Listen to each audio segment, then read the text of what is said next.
Hi there, my name is Barbara Seideneck. I'm the director of the Homeopathy School International since 1991, and I'm a nationally certified homeopath since 1997. This webinar is an introduction to homeopathy, and it comes from Boulder, Colorado. Quite often I get phone calls about studying homeopathy, working at the school, and what I noticed is that homeopathy can mean different things to different people. Often homeopathy is confused with herbal medicines or acupuncture or nutrition or supplementation or even any combination of these. Actually, the word homeopathy has a particular meaning. There are two parts in this word, homeos and pathos. Translated from Greek, these mean similar for homeos and suffering for pathos. And we'll get into this more later on. Homeopathy is a clearly defined system of healing that can be learned. The founder of homeopathy described homeopathy as an art and a science based on clearly comprehensible principles. And what is so fascinating about homeopathy is that it can bring about cure. Dr. Samuel Hahnemann defined his ideal of cure as the rapid, gentle, and permanent restoration of health. Very high goals. Let me look at what homeopathy has to offer. It's a clearly defined system of medicine, and it is a bit different than the regular medical approach. Usually when we get ill, medications are prescribed to stop or suppress the symptoms with anti-inflammatories, antibiotics, antidepressants, or anti-pain medications. Successful medical treatment makes the symptom disappear, which then indicates that the problem has stopped for now. The approach to symptoms in homeopathy is quite different, actually. Symptoms are seen as the outward expression of an inner disturbance. Instead of fighting the disease and eliminating the symptoms, homeopathic treatment aims at strengthening the vitality of the patient. Besides that, homeopathic remedies can also take symptoms away quickly, especially with acute symptoms like fever or an earache, a sore throat, or a cough.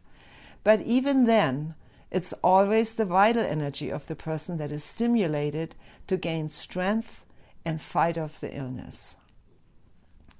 The homeopathic goal of complete cure from the inside out is a high one, especially in our culture when the idea is that chronic illness is incurable. Homeopaths attempt to understand the inner disturbance in the body first. Then they look for a remedy that can strengthen the vitality just enough to trigger a self-healing response.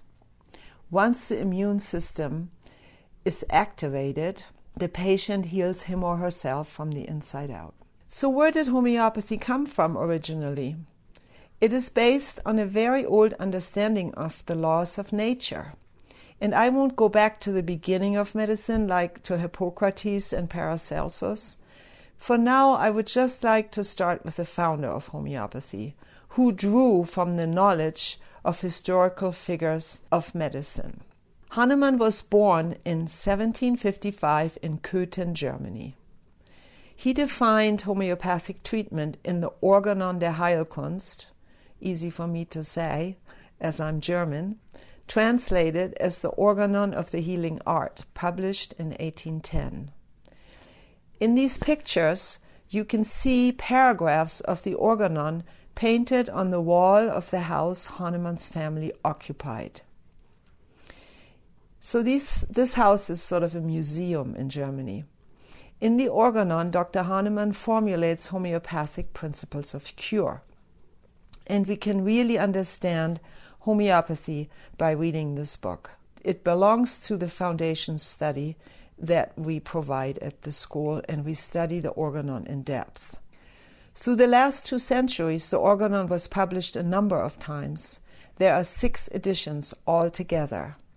The most modern translation was completed in 1996 by Wenda Brewster O'Reilly after 4 years of work. And homeopathy really starts with this theoretical foundation, the organon.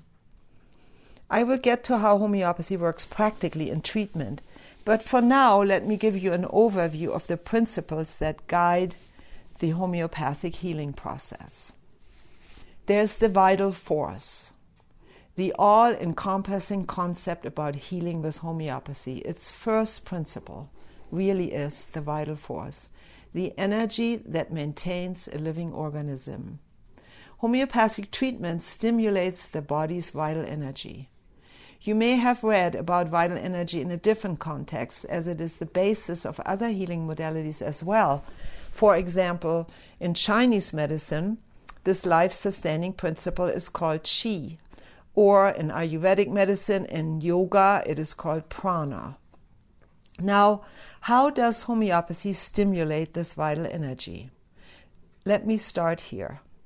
Homeopathy is energy, pure energy medicine. The energetic imprint of a homeopathic remedy resonates with the person's vital energy. The remedy in energetic form then gives the body just a little bit more of the illness that the person is already experiencing. This alerts and strengthens the immune system to fight off the illness.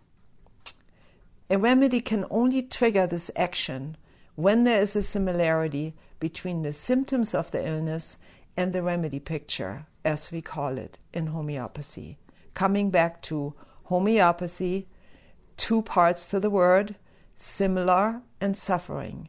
Addressing the suffering with something similar. And hold on, we get to how this all makes sense. Here I added this picture of the town of Meissen because this is where Hanuman's family lived for a while. Meissen is a famous town for its porcelain manufacture, and Hanuman's father was a well-known porcelain painter. Now let's get to the idea about the similarity between a disease and a homeopathic remedy. The law of similars, like cures like, or in Latin, similia similibus curantur. Hanuman discovered this ancient healing principle when he earned a living by translating medical texts. He recognized like cures like as a law of nature as others did before him. Hanuman was fluent in 7 languages and he translated 20 major medical texts from a variety of languages into German and then rediscovered some ancient knowledge. The law of similars works like this. A substance capable of producing certain symptoms when given to a healthy person will also cure those same symptoms in a person when they are ill. I give you an example. Peeled onions normally cause watery, burning eyes.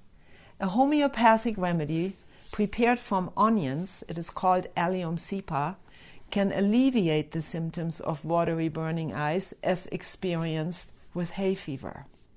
In 1795, while working on an important medical text by the Scottish physician William Cullen, Hanuman stumbled over a comment about the drug China. It's also called Cinchona officinalis in Latin, or the common name for it is Peruvian bark. And this particular substance was said to cure malaria. To test if this would really work, Hanuman ingested several doses of China. He temporarily developed the symptoms of malaria and recorded them. This was the first homeopathic drug testing called a proving. Since then, thousands of provings have conducted all around the globe, and for 2 centuries China was produced as the common medicine to treat malaria. After continued experimentation, Hanuman accepted the law of similars as a viable principle of cure. He came to the conclusion that the energy of a homeopathic remedy can stimulate the vital energy in the body when there is a similarity between the symptoms of the illness and the symptoms listed in a homeopathic remedy picture. The remedy would then energetically trigger the defense mechanism of the body. When this kind of remedy, called the simillimum, is given, Health is restored on all levels, mental, emotional, and physical. Now, how can this similar remedy be found? The information about remedies comes from provings. Homeopathic provings were historically the first drug test ever conducted, even in the US. Homeopathic remedies have been proven since Hahnemann's own experience with China in 1795, and now provings are conducted throughout the world. During a proving, the provers, overseen by supervisors, take a homeopathic remedy until they develop symptoms. The provers do not know which remedy they have ingested. At the end of each proving, the proving data for a particular remedy is analyzed, compiled, and then added into the homeopathic Materia Medica. The Materia Medica is a large collection of books. It's a sort of an encyclopedia of remedies, and it's available in book form or as software. The school has done quite a few provings, some very substantial ones, and you can find them on our website. While Hahnemann tested 100 remedies during his lifetime, over 5,000 homeopathic remedies are available now. These are recorded in the Homeopathic Materia Medica, and they are also entered into the Homeopathic Pharmacopoeia of the United States. Like I said before, symptoms are important in homeopathy, all symptoms that a person may experience. Also really important is the combination of symptoms someone may experience. And essential in finding a well-matched remedy is the subjective experience of the patient. How symptoms are perceived, how they are felt. The more detailed the information, the better. Hahnemann implied that only by considering the totality of symptoms, the sum of all symptoms, an individual's total state of health could be understood. In acute treatment, the totality of acute symptoms is considered. In chronic treatment, the importance of all symptoms is evaluated in the case analysis. For a moment, let's go back to the highest ideal of cure is the rapid, gentle, and permanent restoration of health. I believe that the gentle part of treatment has to do with dosing medicines carefully. The ultimate goal of homeopathic treatment is to achieve a maximum curative effect with minimum impact. So remedies, as highly diluted as they already are still given in the smallest doses possible. And usually a remedy is given once and the effect is observed before more doses are prescribed. With the appropriate homeopathic remedy, sometimes a one-time dose of a highly diluted remedy can achieve long-term improved health without side effects. Pretty amazing.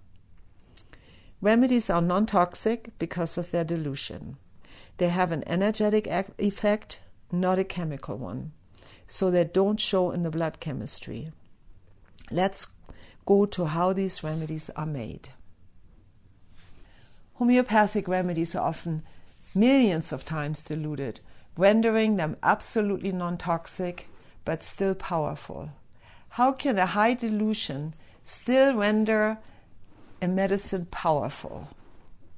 One lesser known fact about homeopathy is that remedies undergo a potentization process.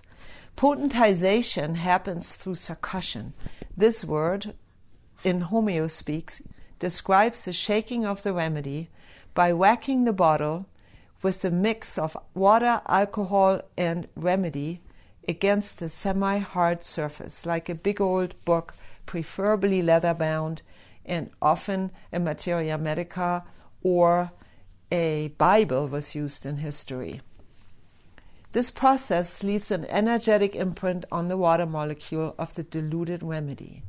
Each time a remedy is succussed, whacked, the potency is raised.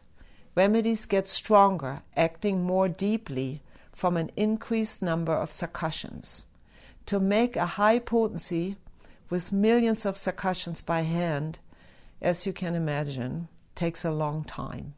Historically, it would take weeks sometimes just to make a single remedy. Except for special requests for hand-succussed remedies, homeopathic pharmacies now use succussion machines, producing millions of remedies around the globe. Each bottle of a homeopathic remedy indicates its potency on the label. Now finally, let's get to the practical side of homeopathic treatment. Homeopathy is used for self-help and also practiced professionally by homeopaths or medical professionals who add homeopathy to their practice. Many people around the world use homeopathy as a household medicine.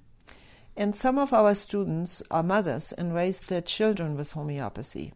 They are interested in making homeopathy a career after what they have experienced with their own children. What I hear mothers say is that homeopathy helps with many acute problems. It's inexpensive, it works quickly, and keeps the use of medications at a minimum. For example, Highland's homeopathic teething pills have been a legendary help for decades. Mothers really like them for giving quick relief with teething pain. Homeopathic remedies came to the US with the early settlers who brought their remedy kits with them. And homeopathic remedies are appropriate for health care, are sold at health food or drug stores in the US and in pharmacies around the globe.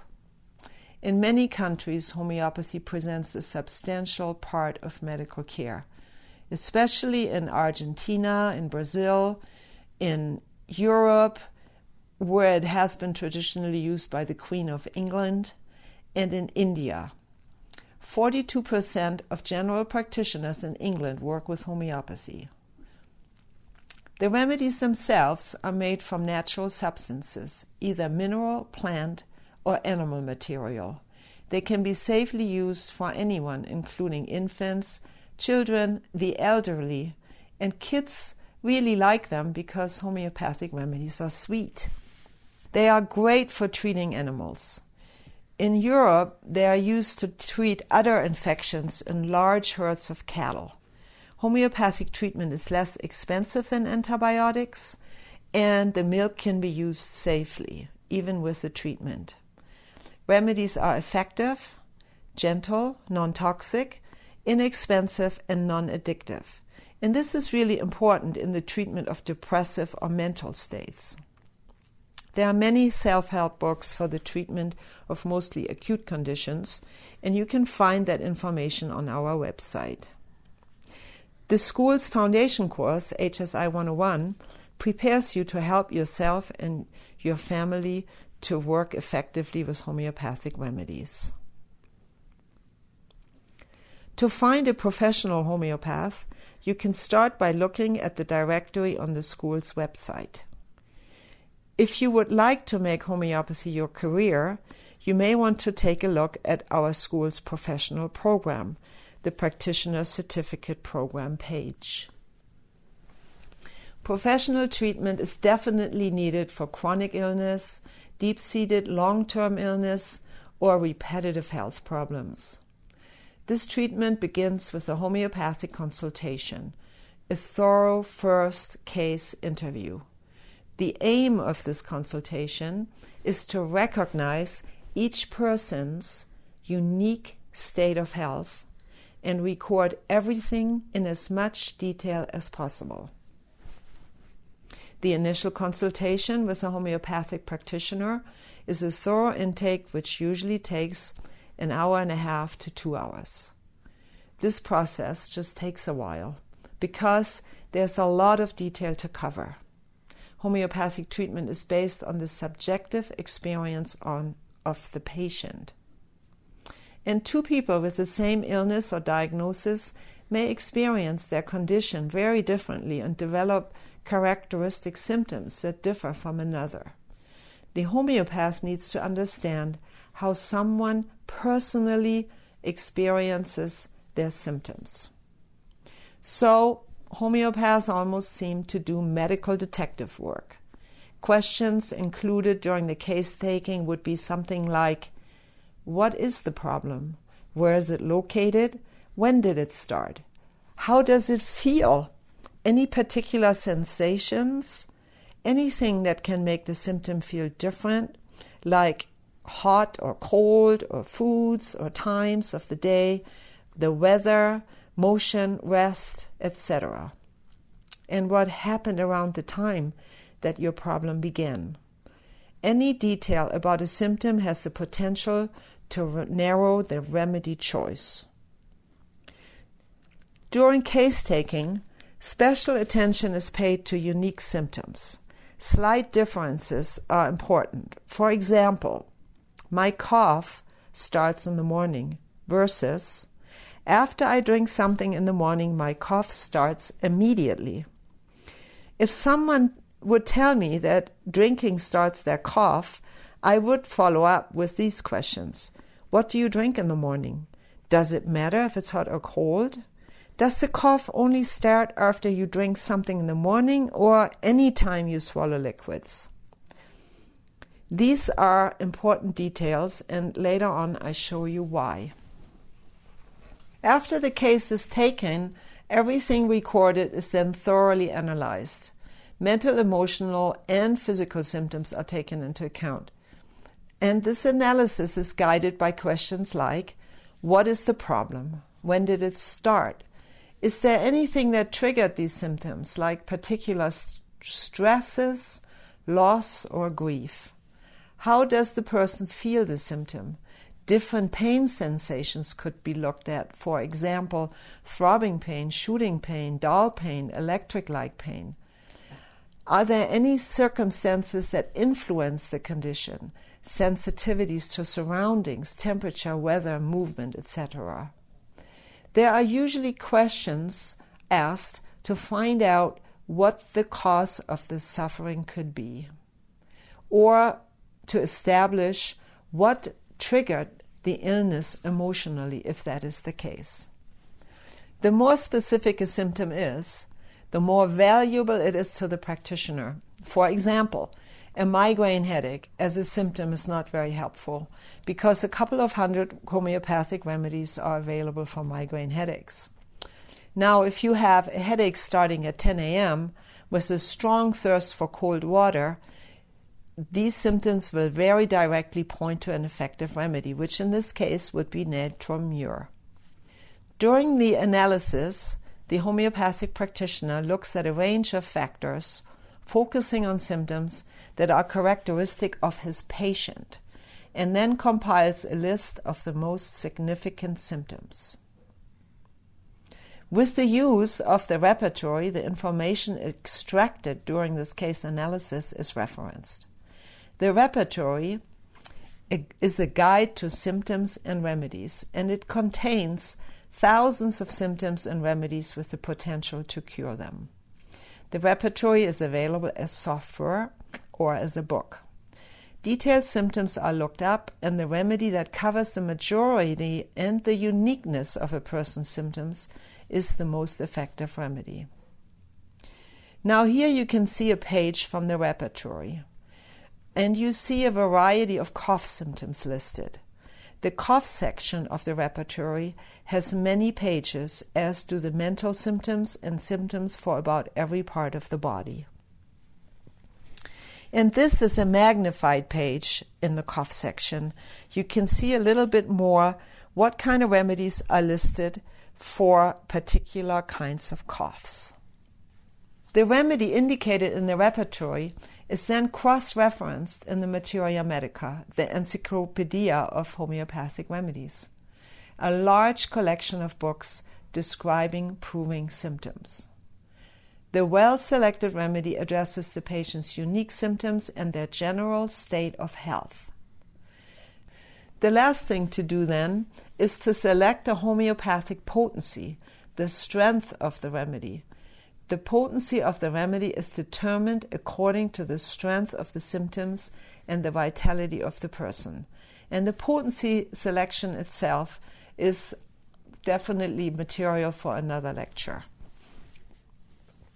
Here you see a picture of arnica, and it's the most widely known homeopathic remedy, which helps tremendously with bruising and swelling. It is frequently used after accidents, by many athletes and in the last decade by cosmetic surgeons, and of course by mothers to help with the many falls and bruises they experience with their kids. Homeopathic treatment is based on this following set of tools. The organon, describing the principles of treatment and giving guidelines for treatment. Thorough case taking, getting very detailed symptoms. The repertory, guiding to remedies for specific symptoms. And the materia medica, containing the remedy profiles collected in provings from the last 200 years. With these tools in hand, a homeopath can do a lot of good work. I would like to add that the World Health Organization has declared homeopathy the fastest growing healthcare modality in the world. And I would assume that this has to do with the positive effects of non-toxic treatment, the low cost of homeopathic medicines, and definitely global availability. If you have any questions, you're welcome to email me at the email address below my photo. You may also want to take a look at the resources on our website. You can sign up for newsletters on the homepage. You can rent seminars on DVDs. There are other webinars available. And you can also see short videos on different pages of the site. Thank you so much for attending this webinar.